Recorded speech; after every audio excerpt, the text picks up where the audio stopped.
நான் எடுத்தே ரோட்ல போகும்போது ஒருத்தர் ஹாப்பியா இருக்காங்கன்னா அவர் வச்சிருக்கிற ஆடி காரோ பங்களோலாம் எனக்கு தெரியாது. என்டார்ஃபின் எவ்வளவு செக்ரெட் ஆகுது பாரியா. நீங்க சொல்ற மாதிரி இந்த ஆரோக்கியமா இருக்கும், விட்டமின் டி பாத்துக்கிறோம், தைராய்டு பாத்துக்கிறோம், ஹீமோகுளோபின் லெவல் பாத்துக்கிறோம், இதெல்லாமே மெடிக்கலி நம்ம டெஸ்ட் பண்ணிக்கிறோம்னு வச்சுக்கிறோமே.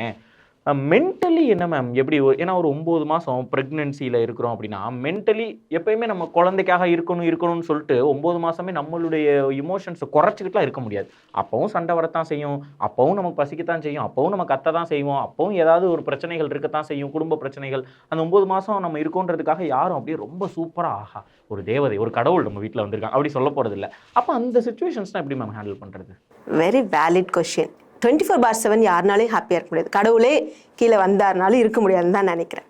ஸோ ஒருத்தர் அப்ஸ் அண்ட் டவுன்ஸ் இருக்குன்னா அது நான் ஹார்மோன்ஸை காட்டுவேங்க, அடுத்தது என்விரான்மெண்ட். ஓகே, இப்போ அந்த ஹார்மோன்ஸ் இம்பேலன்ஸாக இருந்துச்சு அப்படின்னா உங்களால் என்ன தான் ஒருத்தருக்கு என்டார்ஃபின்ஸ் இருக்கு அப்படின்னா அவங்களை அப்படியே இந்த லாங் ஃபேஸோட மூஞ்சி தொங்க வச்சுலாம் அவங்களால இருக்கவே முடியாது. Endorphins hormone, happy hormone. Hormone ஆமாம், பாடியில் ஒரு இம்பார்ட்டன்ட் 7 ஹார்மோன் இருக்குங்க. அதில் செரோட்டோனின், மெலட்டோனின், என்டார்ஃபின், ஆக்சிடோசின் அதெல்லாம் சொல்லுவோம் இல்லையா. ஸோ அந்த என்டார்ஃபின் ஹாப்பியாக இருந்தாங்கன்னா அவங்களுக்கு அப்படியே துள்ளி குதிச்சுட்டே இருப்பாங்க. நான் எடுத்தே ரோட்ல போகும்போது ஒருத்தர் ஹாப்பியா இருக்காங்கன்னா அவர் வச்சிருக்கிற ஆடி காரோ பங்களோலாம் எனக்கு தெரியாது. என்டார்ஃபின் எவ்வளவு செக்ரெட் ஆகுது பாரியா. ஸோ இதுதான் உண்மை ஆக்சுவலி. அப்போ நல்ல ஹார்மோன் செக்ரெட் ஆகணும். நல்ல ஹார்மோன் செக்ரெட் ஆகிறதுக்கு எகெயின் நிறைய ரீவொர்க் பண்ணுங்க உடம்புக்குள்ள. ஸோ அதனால நான் சொன்ன மாதிரி ஃபிசிக்கலி மென்டலி நிறைய இன்டர் கனெக்டட். ஓகேங்களா. அப்போ ப்ரெக்னென்சியில் நீங்கள் ஃபுல்லாக ஹாப்பியாக இருக்க சொல்ல மாட்டேன். ஏன்னா சில பாடிக்கு பேபிக்கு செக்ரெட் ஆகிற ஹார்மோன் அம்மாவுக்கு எக்ஸஸாக செக்ரெட் ஆகும். எய்தர் இந்த கடைசியில் இருப்பாங்க, இந்த கடைசி எரிஞ்செறிஞ்சு விழுவாங்க, இல்லாட்டி பேசவே மாட்டாங்க. பயங்கர தூக்கம் வரும், இல்லாட்டி தூக்கமே வராது. பயங்கர பசி வரும், இல்லாட்டி பசியே வராது. இதுதான் ஹார்மோன்ஸோட வேலை. என்ன இந்த எக்ஸ்ட்ரீம்ல இந்த எக்ஸ்ட்ரீம் பண்ணிக்கிட்டே இருக்கும். நான் என்ன சொல்லுவேன், put the blame on hormones.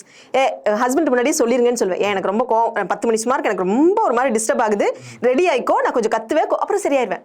அப்புறம் சரியாகுங்க. அதாவது உணர்ச்சி வரலாம், அந்த உணர்ச்சி வயப்பட்டு அங்கேயே இருக்கக்கூடாதுங்கிறது தான் பிரச்சனை. அங்கேயே இருக்காதீங்க, அதே தாட்ஸ் அதே நெகட்டிவா இருக்க வேணாம். மேலே போன வேகத்தில் சர்றன்னு கீழே வர பழகிக்கோங்க. ஸோ எப்போ உங்களை ரைஸ் ஆகுது, சிலருக்கு மார்னிங் டைம் டிஸ்டர்ப் ஆகும், சிலருக்கு ஈவினிங்காக இருக்கும், அந்த நாசியா ஃபீல் வரும்போது இருக்கும், பசி வரும்போது இருக்கும். அந்த மாதிரி ஹார்மோன்ஸ் அப்படியே நீங்கள் ஹார்மோன்ஸை பொறுத்த வரைக்கும் இப்படியே இருக்காதுங்க. எப்பவுமே மேலே கீழே போயிட்டு தான் வரும். பசி வருது உங்களுக்கு, ஒரு 10 நிமிஷம் ஏதாவது பயங்கர ஆக்குப்பைடாக இருந்து ஏதாவது வேலையாக இருந்தீங்கன்னா அந்த பசி காணாமல் போயிடும். அப்புறம் கொஞ்ச நேரத்துக்கு அப்புறம் தான் வரும்.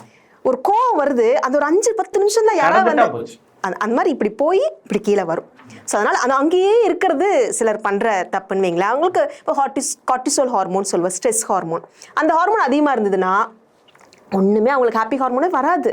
ஒன்லி ஸ்ட்ரெஸ் ஹார்மோனே. ஸ்ட்ரெஸ் வேணுங்க, ஸ்ட்ரெஸ் இல்லாமலாம் இருக்கக்கூடாது. இப்போ உங்களுக்கு மத்தியானம் எனக்கு லஞ்சுக்கு ஒருத்தர் வராங்க கெஸ்ட் அப்படின்னா, ஓகே என்ன பண்ணலாம், பிரியாணி பண்ணலாம், சூப்பராக பண்ணலாம் அப்படின்னு ஒரு பதட்டம். அது கார்டிசோல் செக்ரேட் ஆகும். அந்த ஸ்ட்ரெஸ் ஹார்மோன் உங்களுக்கு உயிர்ப்பட வச்சிருக்கும். ஆனால் அதுவே அதிகமாக செக்ரேட் ஆச்சுன்னா உங்களுக்கு பதட்டத்தில் கையை காலை சுட்டுப்பீங்க, எல்லாம் கொட்டிடுவீங்க. ஸோ லெவலாக இருக்கணும் அந்த பேலன்ஸ். எஸ் கண்டிப்பாக அது அதீதமாக இருக்கிறது தான் தப்பு. ப்ரெக்னென்சியில் அது கொஞ்சம் ரைஸ் ஆகி தான் போகும். ஏன்னா அது பேபிக்கு சப்ளை ஆகிறதுனால எக்கச்சக்கமான ஹார்மோன்ஸ் உங்களுக்கு வீரியமாக ஹெச்எஸ்ஜி ஹார்மோன் அப்படின்னு ப்ரெக்னென்சி டெஸ்ட் பார்த்தீங்கன்னா இன்னைக்கு 100னா 2 நாள் கழிச்சு அது 300 இருக்கும். அப்படியே டபுள் ட்ரிபிள் ஆகிட்டு அவ்வளோ வேகமாக வேலை செய்யும். அந்த முதல் 3 மாதம் பத்திரகாளியாக தான் இருப்பாங்க நிறைய பேர் அந்த ஹார்மோன்ஸ் டெவலப் ஆகும்போது. ஆமாம், எக்ஸ்ட்ரீமாக இருக்கும். அதுக்குள்ள அதை ஹஸ்பண்ட் புரிஞ்சுக்கணும். அதான் இது நிறைய ஹஸ்பண்டோட பங்கு பெரிய ரோல். ஐயோ கண்டிப்பா. அது ஒரு பொண்ணு சிரிக்கிறானால அதுக்கு பின்னாடி ஹஸ்பண்ட் தாங்க காரணம். அது எஸ்பெஷலி பிரெக்னன்சில கண்டிப்பா.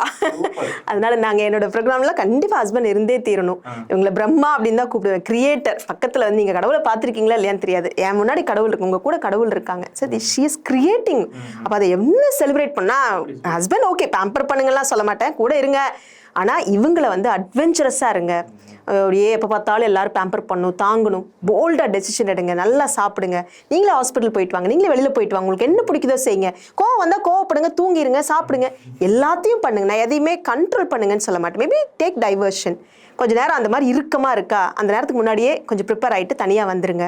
அதுக்கப்புறம் முடிஞ்ச அந்த ஹார்மோன் அப்படியே ஜோஸில் வருதா, புத்தக்கோரை என்ஜாய் பண்ணுங்க. உங்களால் என்னென்னலாம் பண்ண முடியுமோ. So first 3 months put the blame on hormones. அதுக்கப்புறமும் நீங்கள் கொஞ்சம் அந்த மாதிரியே இருக்கீங்கன்னா you have to check your hormone levels. So பாடிக்குள்ளே இருக்கிற டெஃபிஷியன்சி தான் நம்ம சாப்பாட்டு முறையும், நம்மளோட உணவு பழக்க வழக்கம், நம்மளோட லைஃப் ஸ்டைல் தான் நம்மளோட ஆக்டிவிட்டீஸ்க்கு பெரிய பெரிய உதாரணமாக இருக்குது. ஸோ ப்ரெக்னென்சியில் அப்படி பார்த்தீங்கன்னா உங்களுக்கு டயர்டாக இருக்குனாலே ப்ரோட்டீன் பத்தலை. ப்ரோட்டீன் நம்ம இந்தியன்ஸ் வந்து கரெக்டாக எடுத்துக்கலாம், பெரிய சேலஞ்சிங். அது இல்லாட்டி உங்களுக்கு டயர்டாக இருக்கும் பாடி. தூக்கம் வரணும், அப்படியே டயர்டாகி தூக்கம் வரதுனாலே ப்ரோட்டீன் பத்தலை. ஸோ அந்த ப்ரோட்டீன் கரெக்டாக கொடுத்து, கால்சியம் ஒழுங்காக எடுக்க வச்சு, விட்டமின் டி சரியாக இருக்கான்னு பார்த்து, தைராய்டு இந்த மாதிரியான ஹார்மோன்ஸ் எல்லாம் பேலன்ஸாக இருந்துச்சு அப்படின்னு சொல்லி சொன்னால் கண்டிப்பாக அவங்கனாலெல்லாம் அப்படி கோவப்படுறதோ எரிஞ்சுழுகிறதோ அதெல்லாம் இருக்கவே இருக்காது. சிலருக்கு ஜெனட்டிக்காக இருக்கும் அந்த கோவம், அது வீக்னஸ். அதை வந்து எங்கே அப்படியே ஜெனட்டிக்காக வரனா அதை அனலைஸ் பண்ண சொல்லுவோம். யார் மேலே கோவம் வருது, எப்போ கோவம் வருது, எந்த ரீசனுக்கு கோவம் வருது, அதை கொஞ்சம் வேலிடேட் பண்ணுங்கள். ஸோ நீங்கள் கோவம் வரும்போது உள்ளே இருக்கிற குழந்தைக்கு இப்போ விஜயகாந்த் சார் கண்ணு செவக்கிற மாதிரி உங்களுக்கு கோவம் வருது, இல்லை குழந்தைக்கு கண்ணெல்லாம் ரெட் ஆகும். ஐயா அந்த வெயின்ஸ் எல்லாம் அவ்வளோ மைன்யூட்டு. குழந்தையோட ஹார்ட் பீட் பால்பிட்டேஷன் ஜாஸ்தி ஆகும். குழந்தையோட ஸ்பைனில் பிளட் ஃப்ளோ வேகமாக ரஷ் ஆகும். ஸோ உங்களுக்கு கோவம் வரும்போது அந்த குழந்தையும் உள்ள உங்களுக்கு தெரியுது, ஏய் நீ தாண்டா காரணம் அப்படின்னு சொல்றீங்க. அந்த குழந்தை காரணமே தெரியாம உள்ள அதெல்லாம் சஃபர் ஆகுது.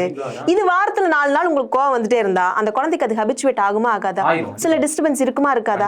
ஸோ இதெல்லாம் சொல்லிட்டுன்னு வைங்களேன், ஓ அப்ப நான் கோவப்பட்ட உடனே குழந்தை ரியாக்ட் பண்ணுமா அப்படின்னு தெரிஞ்சுக்கிட்டாங்கனாலே கொஞ்சம் அதை மட்டுப்படுத்துவாங்க.